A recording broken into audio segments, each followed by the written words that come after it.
معزز سامعین گرامی قدر، سیرت کے حوالے سے گزشتہ خطبات میں آپ کے سامنے چند گزارشات کو رکھ رہے ہیں، اور رسول اللہ صلی اللہ علیہ وسلم کی پیدائش کے قبل سے لے کر رسول اللہ صلی اللہ علیہ وسلم کی ہجرت تک کے اسباق آپ کے سامنے ہم نے رکھ دی ہیں۔ گزشتہ خطبے کے اندر مسلمانوں کی اخوت کے حوالے سے اور مواخات مدینہ کے حوالے سے آپ کے سامنے چند گزارشات کو رکھا تھا کہ مواخات مدینہ بنیادی طور پر ہوئی تو مدینہ میں تھی، ہوئی تو انصار اور مہاجرین کے مابین تھی، لیکن اس میں ایک پیغام پوشیدہ تھا پوری کی پوری امت مسلمہ کے لیے، پوری کی پوری امت کے لیے، قیامت تک کے لیے ایک پیغام تھا۔ وہ کیا تھا کہ جو کلمہ گو مسلمان ہے، جو لا الہ الا اللہ کا اقرار کرنے والا ہے، جو اس کتاب حمید کو ماننے والا ہے، جو آخری نبی کی نبوت کے اوپر ایمان رکھنے والا ہے، آج کے بعد وہ رشتے میں سگا بائی ہو یا نہ ہو، اگر کلمے کی بنیاد ایک ہے، کتاب کی بنیاد ایک ہے، رسول اللہ کے پیغمبر ہونے کی بنیاد ایک ہے، تو یہی بنیادیں کافی ہیں۔ انما المؤمنون اخوہ، مومن آپس میں بھائی بھائی ہیں۔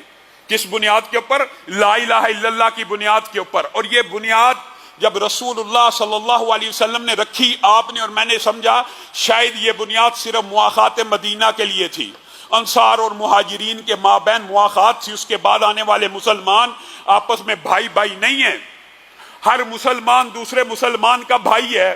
مواخات مدینہ اس سے اگلی بات تھی۔ ہاں، آپ نے شاید مواخات مدینہ کو سمجھا نہیں۔ اگر آپ کو علم ہو، مواخات مدینہ صرف بردرہڈ یا برادرانہ تعلق کی بات نہیں تھی۔ کیوں؟ آپ اٹھائیں سیرت کی کتب، تاریخ کی کتب، اس میں کیا لکھا ہے؟ پہلے اللہ رب العزت نے مہاجرین کو انصار کا وارث بھی بنا دیا۔ کیا مطلب؟ یعنی وراثت کے اندر بھی مہاجر حصے دار ہو گئے۔ بعد میں اللہ رب العزت نے آیت اتار کے اس حکم کو منسوخ کر دیا، لیکن مواخات مدینہ ایک اگلا سٹیپ تھا۔ لیکن آپ کو اور مجھے وہ اثار کی خوبصورت نشانیاں دکھلانا مقصود تھی۔ انصار رسول اللہ کے سامنے آئے اور آ کے کہنے لگے، اللہ کے رسول، مہاجرین کو ہمارے باغ بھی دے دیجئے، باغوں کے اندر بھی حصے دار کر دیجئے۔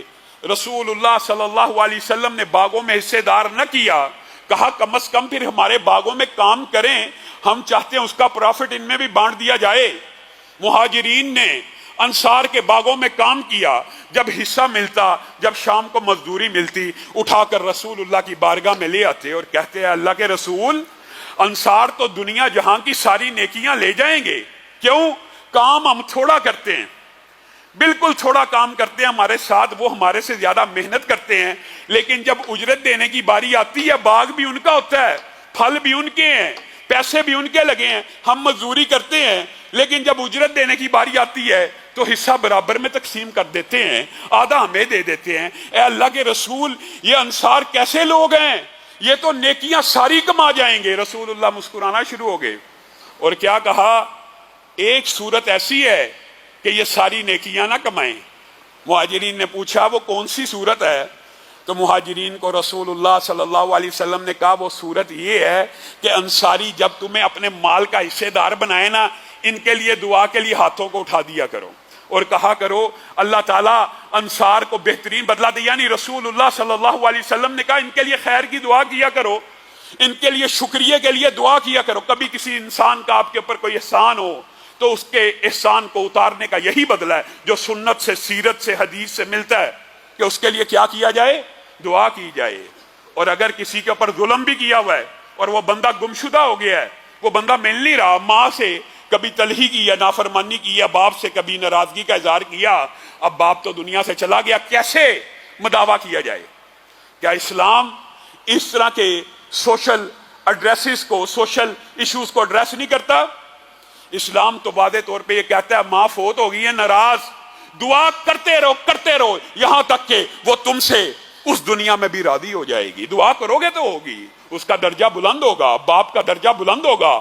وہ پوچھے گا اللہ کس لیے بلند ہوا؟ کہا تیرا ایک بیٹا ہے جو راتوں کو اٹھ کر تیرے لیے دعا کرتا ہے، جو ناراض ہو اس کو بھی دعا سے منانا ہے، جس کا احسان ہو اس کے لیے بھی دعا کرنی ہے۔ مہاجرین کو رسول اللہ صلی اللہ علیہ وسلم کیا کہہ رہے ہیں؟ ان کے لیے دعا کیا کرو۔ اور انصار کی جو خوبی رسول اللہ صلی اللہ علیہ وسلم نے تو بیان کی ہیں اور باتیں تو کی ہیں، سیرت کے باب کے اندر یہ بڑا لمبا چوڑا باب ہے، لیکن اللہ رب العزت نے قرآن پاک میں انصار کی مدح کیسے کیا؟ والذین تبوؤا الدار والایمان من قبلہم بتائیے ایمان تو، ایمانداری سے بتائیے، ایمان تو مہاجرین نے پہلے قبول کیا، ایمان تو مہاجرین نے انصار سے پہلے قبول کیا ہوا تھا مکہ میں. تو اللہ تو کہہ رہا والذین تبوؤا الدار والایمان، اور یہ انہوں نے گھروں کو بسایا، گھروں کو آباد کیا اور ایمان لے کے من قبلہم، مہاجرین سے بھی پہلے. ہاں یہاں پہ بھی اگر آپ علماء کے اور مفسرین کے نقطے دیکھیں گے تو آپ کو سمجھ آئے گی، مطالعہ کریں گے. اگرچہ مہاجرین اسلام اور ایمان کو قبول کرنے میں پہلے تھے، لیکن ان کے پاس کوئی زمین نہیں تھی، کوئی ٹیریٹری نہیں تھی، کوئی ایسی ریاست نہیں تھی جس کے اوپر اللہ کے دین کو نافذ کر دیتے. گویا اسلام کا، دین کا، میرا اور آپ کا جو پہلا مقصد ہے وہ یہ ہے کہ اللہ تعالی ہمیں اور آپ کو کوئی ایسی جگہ دے جہاں پہ اللہ کے قوانین نافذ ہو جائیں. یہ اسلام کی بنیاد ہے جس کو آج ہم نے چھوڑ دیا. کئی مرتبہ آپ کو میں یہ بات کہتا ہوں، ساری رات سجدے میں پڑ جائیں، اس مسجد میں آ کے اللہ کی تسبیحیں پڑھنا شروع کر دے، پڑھنی چاہیے، سبحان اللہ والحمدللہ کہنا چاہیے، لیکن کہتے رہیں کسی کافر کو کوئی فرق نہیں پڑے گا. آپ جب اس زمین کے اوپر، دھرتی کے اوپر اللہ کے نظام کی بات کریں گے تکلیف شروع ہو جائے گی، تکلیف شروع ہو جائے گی.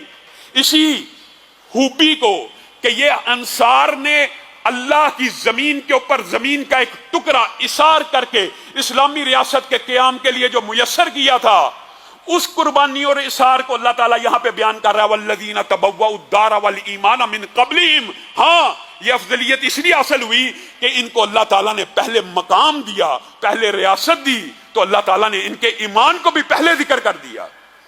گویا ایمان کی ایک بنیاد ہے ٹیریٹری، ریاست، جس کے اندر قوت نافذہ ہو، جہاں پہ اسلامی اصولوں کو قرآن آیا، دستور ہے، دستور حیات ہے، دستور ریاست نہیں ہے، دستور سیاست نہیں ہے، دستور معیشت نہیں ہے، دستور معاشرت نہیں ہے.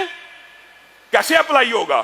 آج ہم میں سے بعض لوگوں نے یہ سمجھ لیا کہ قرآن اور حدیث صرف اپنی ذات کے اوپر نافذ کرنا، اپنے گھر والوں کو کروا لینا، زیادہ سے زیادہ بات، سارا دن رات عبادت کرنا، یہ بھی مقصود ہے، یہ بھی تخلیق انسان کا ایک مقصد ہے، اس سے انکار ہم نہیں کرتے. لیکن بنیادی طور پر جو اسلام آپ کو تھاٹ دیتا ہے، یہ دستور حیات، یہ دستور ریاست، یہ دستور معیشت، یہ دستور معاشرت ہے. کہاں پہ اپلائی ہوگا؟ ریاست ہوگی تو اپلائی ہوگا، ریاست ہوگی تو اپلائی ہوگا. تو جو اللہ کا دین ہے، اقامت دین، اس کی ہم نے اہمیت کو سیرت النبی میں سے سمجھا نہیں. ہم یہ سمجھتے ہیں جی اقامت دین صرف جماعت اسلامی والوں کا کام ہے، یا ڈاکٹر اسرار صاحب جو تھوڑا بہت کر گئے ہیں ان کا کام ہے، وہ فکر فہم دے گئے.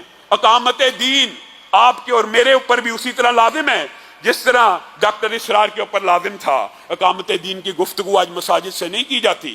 اللہ کا شکر ہے، اور قائد اعظم محمد علی جناح مسلمانوں کے اس لیے محسن ہیں کہ ایک ریاست تو انہوں نے دے دی، اور وہ چاہتے تو یہی تھے، قرارداد مقاصد آپ پڑھ لیں کہ ایک اسلامی ریاست ہونی چاہیے جہاں پہ قرآن ایک دستور ہو. اللہ کرے ہم بھی اپنی زندگی میں اس ریاست کا خواب پایا تکمیل تک ہوتا، دیکھ لیں پہنچتا، کہ جن کا وعدہ حضرت علامہ اقبال نے، قائد اعظم محمد علی جناح نے کیا تھا، اللہ پاکستان کے اندر بھی قرآن کا قانون نافذ فرمائے.